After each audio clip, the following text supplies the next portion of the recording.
Okay, everybody, today we're going to start with you telling us where you have been. I was just in Peru. Let's go, Saw let's go. Machu Picchu. It was incredible. I want to go back, but I don't want to. This time I took a bus there, and that felt like a cheat. So I want to go back, and I want to hike the Inca Trail. It's like 4 days. So that's my new it's that goal. long? I'll go. That's sick. Thanks, Hollis. That'd be so fun. I went to India and saw the Taj Mahal. It was beautiful. I think I knew what the Taj Mahal was going to look like, but seeing it in person actually made my jaw drop. It was amazing. Did it give you goosebumps? It did. Wait, how'd you know that? Oh, Yeah, it gave me goosebumps. It was crazy. I went to the Himalayas as well. Those mountains are gorgeous. They really put the Rocky Mountains. Whoa. Don't be talking trash on the Rocky Mountains. I'm not talking trash. I'm just like good competition of like, if you had a bracket, it'd be really hard to like see which one moved on. That'd be fun. Mountain bracket. Cool. TJ? I was in Washington State. You know, it's pretty far. Where he's But it was from. fun, man. Just Hometown. kicking it with the family. But you got to It be was with Mama Fama, so that's the best thing there Mama is. Fama, yeah. It was awesome. That's cute. Yeah, it was a good time. Nice. And I got to go to good old Thailand. Hollis's place. I felt so connected to Hollis. In Cambodia and Japan. And I realized the 7-Elevens in Japan are overrated, They're not. Grace. That is a hot take because 7-Elevens are amazing. You guys don't understand the fight me and Talon have been having about the 7-Elevens in Japan, and we can't even talk about it. Welcome to This Is Kingdom. This is Grace. This is Talon. This is TJ. And this is Hollis. And this week we're talking about the powerful, virtuous cycle of the doctrine of Christ by Elder Dale G. Renlund. So this is the thing. Something that you need to know about me is I have never been a runner in my entire life ever. I detested running. That's a strong word. Yeah. Detested. Yeah, I hated it. And no matter what the context was, the only reason I ran was if I was running away from something, or in lacrosse growing up. Is that a common occurrence to be running away from something? What are we running away from? And then in lacrosse, I would do it just because I had to, because I liked lacrosse, so I did it for that. Never else. But then one day, 2 months, well, maybe it was just last month. It was in the beginning of May. I had this moment that I was just I was just thinking about my life, and I was like, I can just choose to do whatever I want to do. I'm capable of that. And I said, I can be a runner. No one in my life believed that I could be a runner. But I said, no, I can be a runner.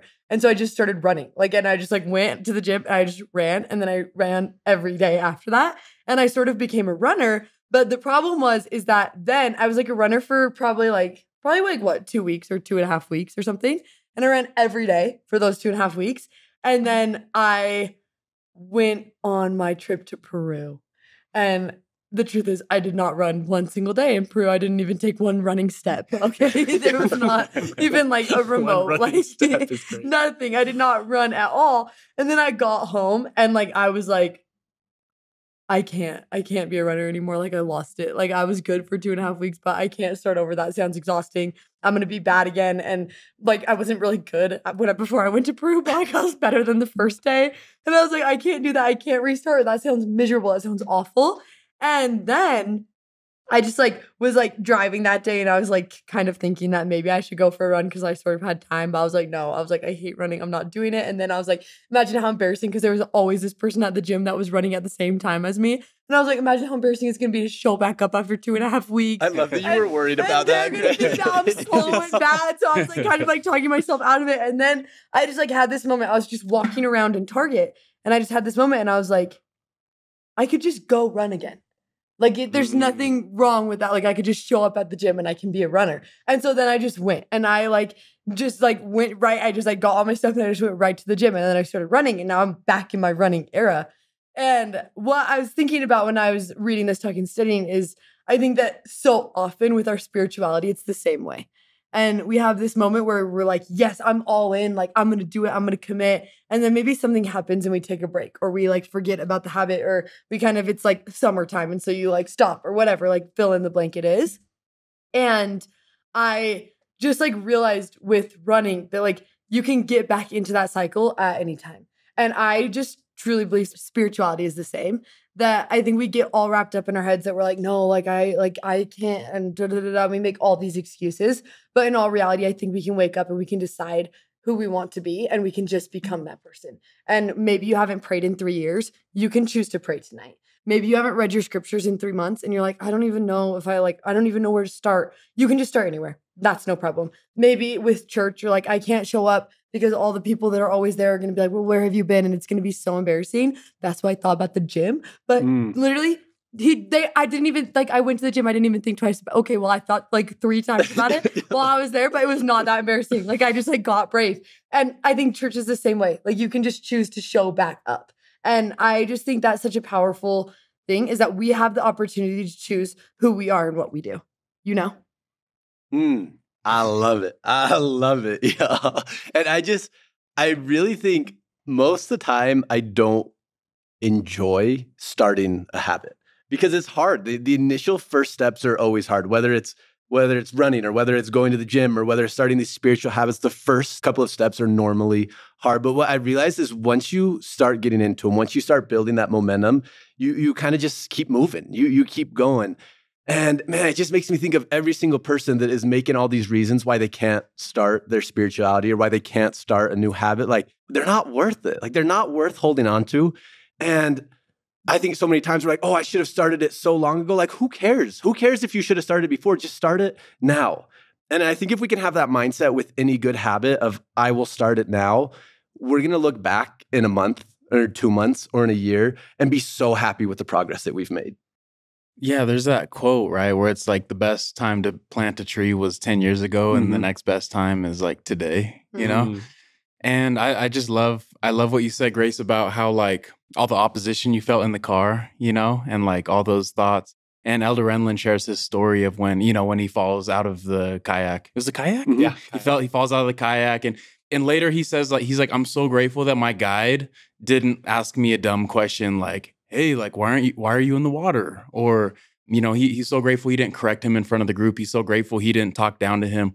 And I feel like when we make God our guide and when we just go to him and we make a habit to jump in, we start today, we start being able to hear the encouragement and the love and the guidance and the hype that God is trying to give us. And we can get out of our own head, our own opposing thoughts that's trying to hold us back, trying to disqualify us.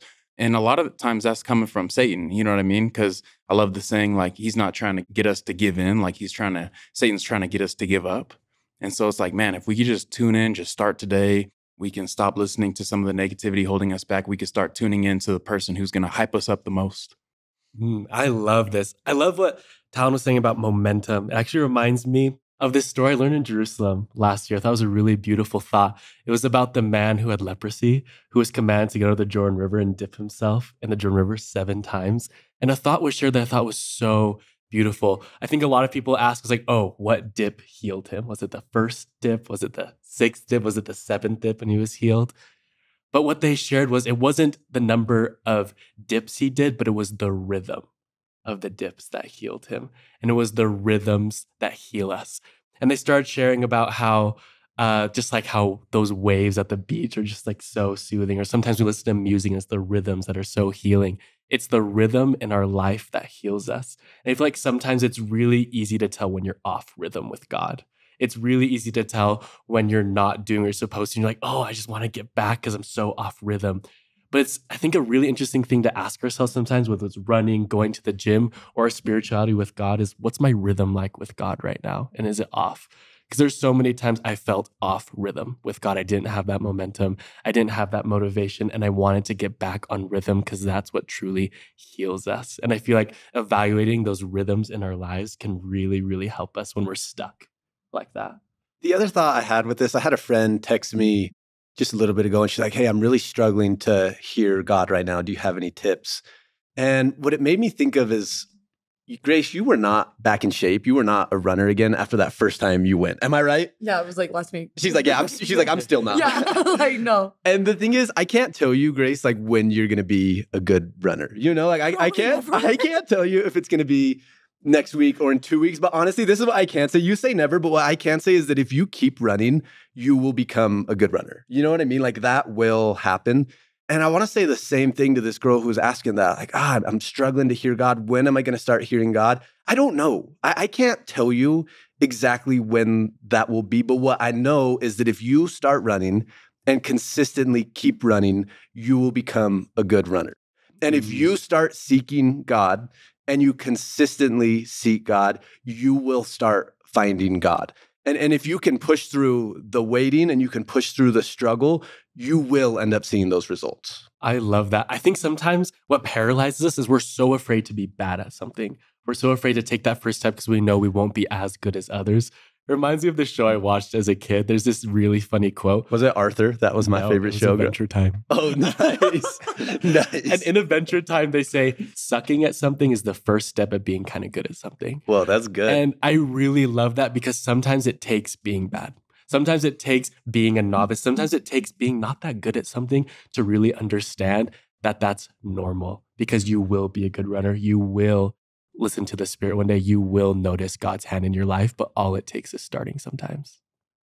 Well, and I think, like, if you want me to be 100% honest, I got back from my trip like a week and a half ago, and I have not ran like super consistently since I've been home. Like, there's been days that I've missed. And I think that something I'm really passionate about, especially when it comes to spirituality, is, let's be so for real, there's going to be days when we miss. And there's going to be days when our prayers don't exist. And when we read 2 words of scriptures and then we like put our phone on our nightstand and roll right over and we fall right to sleep. And there's going to be months maybe when you don't show up at church. And there's going to be times when you don't hear God's voice for a really long time. And there might truly be years of your life that you stop praying. I don't know what your spiritual journey looks like. I don't know what anyone's spiritual journey looks like other than myself. But one thing that I do know about Jesus is that the second you decide to turn back around to him, he is right there waiting. And yeah, there's going to be slip-ups and there's going to be mess-ups and there's going to be moments when we do not do everything perfectly. But this life is not about perfection. It is about progression. And progression doesn't mean that there's not going to be days that you don't show up, but it means that you will still keep trying. And yeah, there's going to be slip-ups and mess-ups and days that you just simply are not the person that you want to be. But the thing about Jesus is he is always there reaching out every single time. That's what happens with, like, I think Peter walking on water is such a good example of that. Peter stepped out of the boat. He tried it. He went for it. He was 100% confident. He took a few steps and then he truly just drowned and he just slipped right back up. And the faith wavered and the person that was there, arm out reaching, was Jesus. And I think that's the same with us when we slip up. I love that. There's this quote that Elder Renlund said. He says, "When we assume responsibility for our own testimonies, we gain spiritual momentum and gradually develop bedrock faith in Jesus Christ, and the doctrine of Christ becomes central to the purpose of life. Momentum likewise builds as we strive to obey the laws of God and repent."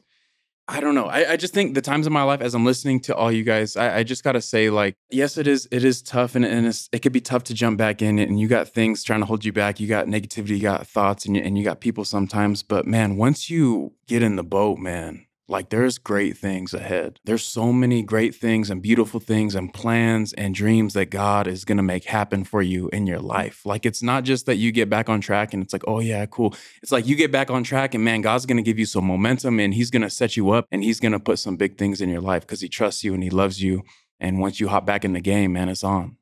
So gotta get ready to play, you know? Can I say one more thing really fast? Because I had the coolest experience at church on Sunday. I sat next to my bishop's wife and I was like looking around the ward and I'd been gone for like 3 weeks, like nothing crazy. And I looked at her and I was like, I feel like I don't recognize anyone here. I was like, I feel like there's so many new people. And she just looked at me and she said, people are coming back.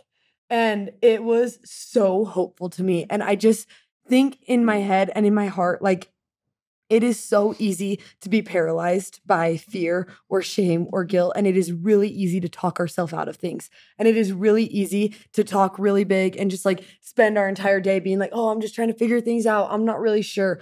But there are miracles and grace and beauty to be found the second you do something about it. Instantly, right? That very second, there are miracles to be found. And I love that line. People are coming back.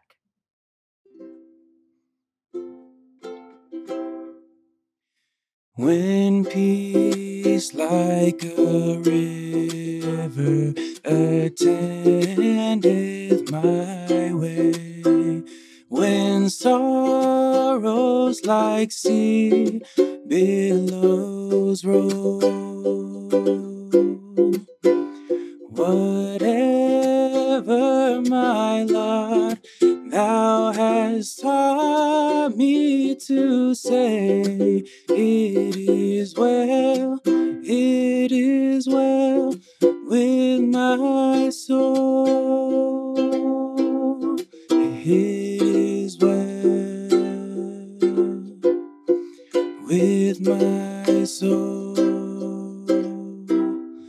It is well with my soul. See you next week.